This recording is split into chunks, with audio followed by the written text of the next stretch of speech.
All right, welcome to another one from the Outdoor Analyst. I've got a fun one for you today. But before we dive in, hey, if you wouldn't mind just taking a second, hitting that subscribe button down below, I would really appreciate that. It does help out the channel a whole lot.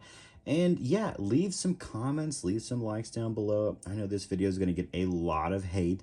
I don't know why. Every time I do an axe video, there's always the biggest disagreements among anybody that likes hatchets or axes, shoot, even what you call them, which is a blast, but it's going to be fun.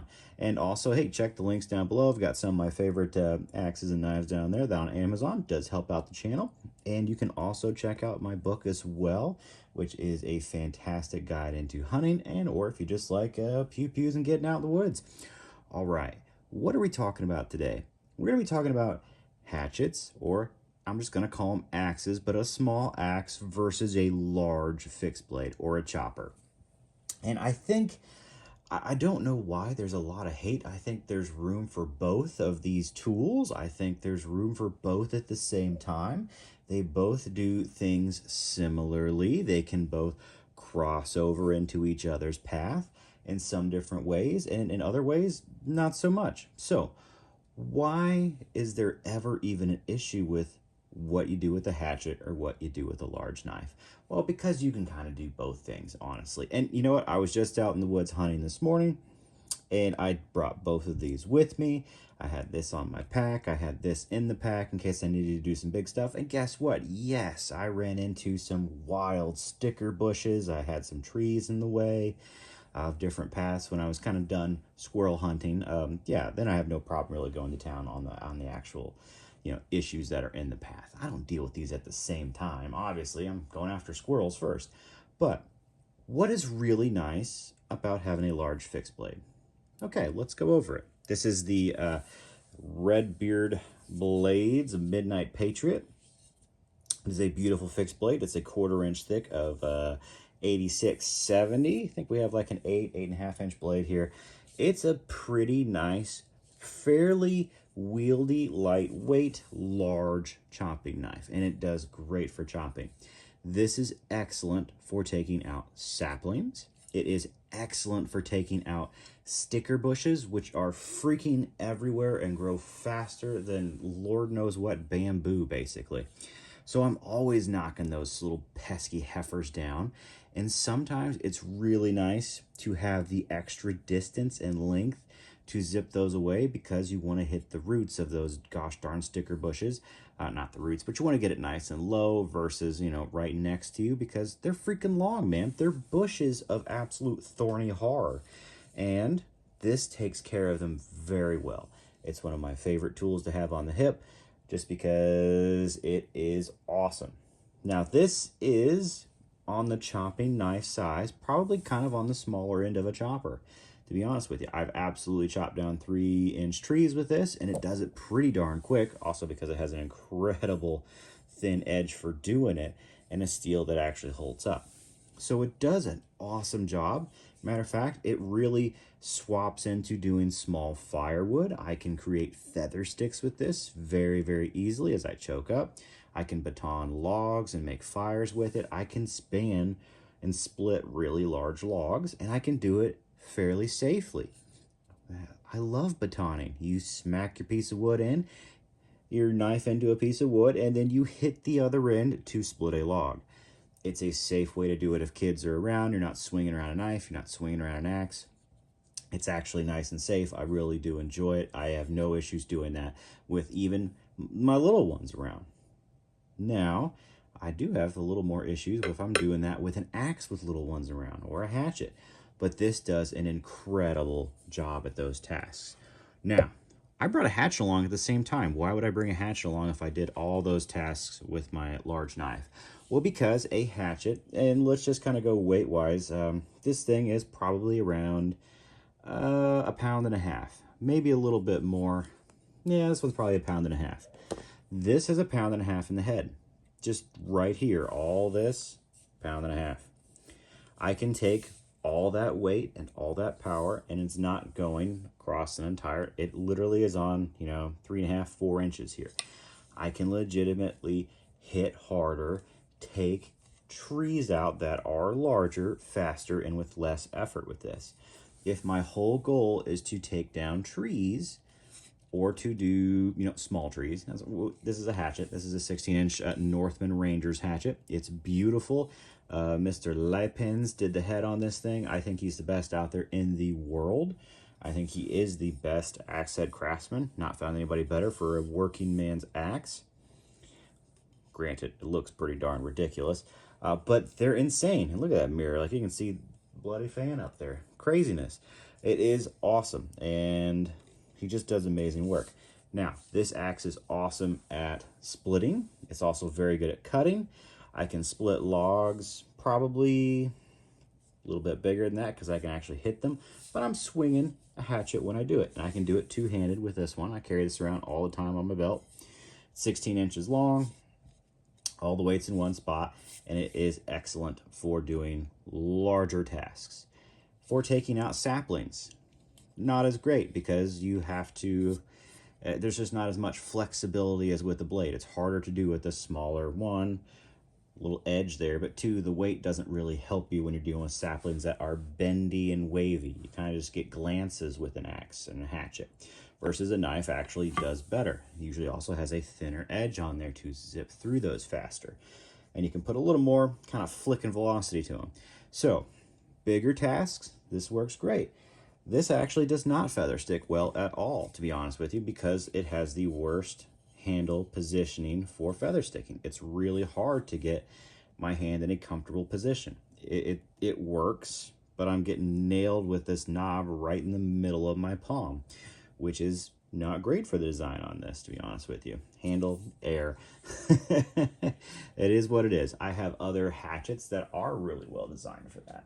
So I have a Hoffman mini camper, 16 inches, little lighter head. This is 1.25 pounds, so a little smaller on the head than the Northman, about the same length, but it is actually really comfortable. It was designed with a little more gap there to fit in where your hand's supposed to fit, so I can feather great with this. It's a little less of a heavy hitter when it comes to trees, but it also is excellent. I love this thing.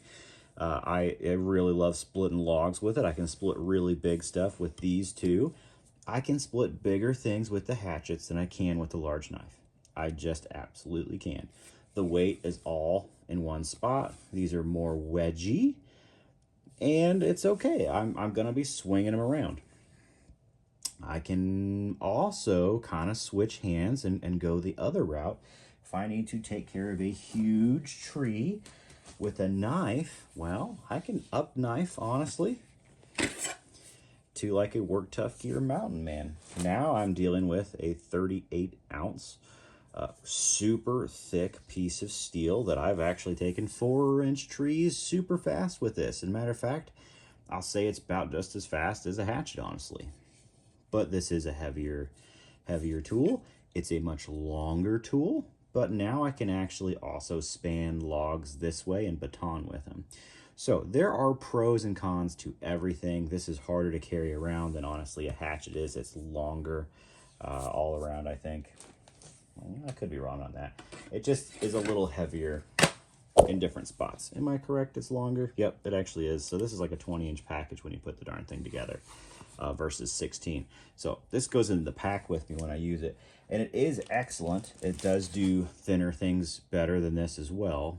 There are literally pros and cons to everything that's out there. I love large knives.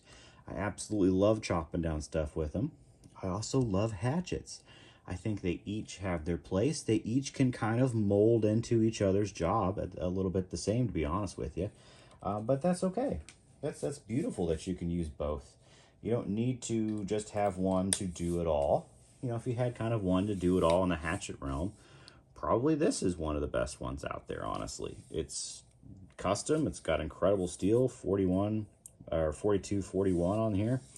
Great heat treat, awesome handle, nice and thin, ergonomic, super good for feather sticking, good edge geometry for chopping, for splitting, also feather sticking, because it's a Scandi. It just is pretty ridiculous. And you know what? I can pretty much do amazing things with this as well. I can absolutely chop down trees. I can take saplings down, feather stick a little more comfortably. These are all incredible tools. Large knives have their place. Hatchets have their place. For super big wood, yes, you want a hatchet, in my opinion. For smaller wood, honestly, or more flimsy or green stuff, larger knives, I think, do the job a little bit better. So it depends on what task you're really wanting to do. I like going out with both of these essentially on my hip, one on each side. You have the ability to do whatever you need to do or what just seems more fun. I think that's half the battle now. So that if we're arguing about this, it's more about fun than it is about actual doing it. So I love these tools. I love hatchets. I love big knives. I think for larger pieces of wood, your hatchet does win. I think for greener or more flexible pieces of wood, I think your hatchet wins. I think your large fixed blade wins in the woods. So I always usually carry these even when I go hunting because they're very useful. If I'm doing a larger piece, I'm pulling out the hatchet. If I'm doing something small like a couple of sticker bushes in the way, absolutely I'm going for the knife. So that's kind of my preferences. You can also take that for a grain of salt. I'm in the Midwest. So for where I live, that's what I kind of use these for. For fireplace work, yeah, I'm usually using like a hatchet, honestly. Sometimes for fun, I do that. For camping, when I'm going camping with family, friends, I'm going to pull out a hatchet instead of a large knife just because it'll freak the living death out of people generally. Even though they know me, everybody's used to seeing a hatchet, and honestly, these things work immaculately well, especially if you're splitting up firewood. If I'm going more along the lines of an adventure and I'm at a kayak, well, who cares at that point? I'm probably taking both because I'm in a boat. I can handle the weight. You just use what works best for you. Is one tool more flexible than the other? Probably the knife is more flexible. You can just do more things with it. I am not that skilled with a hatchet. Go northern Sweden. Yeah, they do everything with a large hatchet. Oh, shoot. Yeah, I've got one of those. They do everything with something similar to this. It's smaller. They use it like a knife. Would I rather use a knife? Absolutely. Would someone up there rather use a hatchet than a knife? Probably. So it's just on your skill sets. It's your location, what you actually need to accomplish. Both tools rock. I just think where I'm at, I use them for different things, and they do have some crossover. And I think the reason that they have crossover is because they're both actually good and viable options for those as well. So don't freak out. If you do something with a hatchet that somebody does with a large fixed blade, don't freak out at them, and vice versa. Don't say one's better than the other. In some cases, it's a pretty clear winner when you have all your force just physically in one spot. And in some cases, it's a pretty clear winner when you have a blade that's long and just allows you to do more, and you just almost always have a more comfortable handle. So I hope this was fun. I am really looking forward to kind of hearing what people think down below. I think there's purposes for each. There's a lot of crossover. They're great. I have both. I'm a big axe and also a big large fixed blade fan. They really rock when it comes to property trail maintenance. I think they're almost just givens to have on you. Weight wise, you're dealing with about the same. And yes, you can really up axe too and start saying, well, but I can just take something a little bit bigger, like a Pete's Pirate axe here. Well, that's like about a 3-pound head. And now I can move it into also doing full-on trees. And well, you're right. I've taken large trees with this, actually. I'd rather definitely take something like that if I'm going to be doing a big tree. But I don't know. There's just literally everything can upscale. I think the Mountain Man's as big as you can upscale on a knife. And I think you're really limited to about like 4 or 5 inch trees in reality, which is crazy. Use an axe. And most people are going to say, I'm just going to use my chainsaw, because that's what most of us do. But when you just need to be old school and have a little fun with it, have some fun with it. Yeah, I hope this was just a fun kind of rant going both ways, why I like using these in different scenarios. And even today, I use these in different scenarios, and I loved each of them for both. It's okay to like both. It's okay to use both. There's different scenarios where they actually really do shine a little bit better than each other. So I'm looking forward to hearing what you have to say down below. I'll catch you on the next one.